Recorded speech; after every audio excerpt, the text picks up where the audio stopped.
What events led to the U.S. and Iran lurching back toward conflict in mid-2026? The sudden rise in tensions shocked the world, but hidden moves behind the scenes made conflict almost inevitable.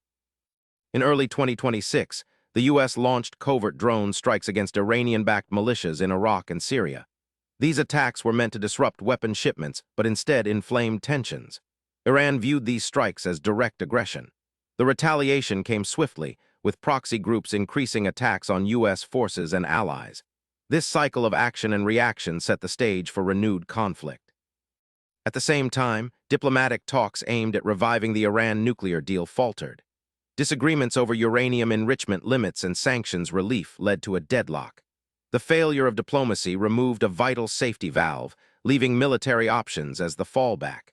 Both sides hardened their positions, making compromise nearly impossible.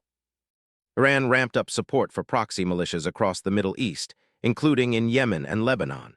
These groups launched more frequent and deadly attacks against U.S. allies and interests. The U.S. responded with increased military presence and strikes, deepening the cycle of violence. This proxy warfare created a volatile environment where a small incident could ignite a larger conflict. Beyond physical confrontations, cyber warfare intensified. Both Iran and the U.S. launched cyberattacks targeting critical infrastructure and military networks. These shadow battles increased mistrust and suspicion. Intelligence agencies uncovered plots to undermine each other's operations, making diplomacy even harder and conflict more likely.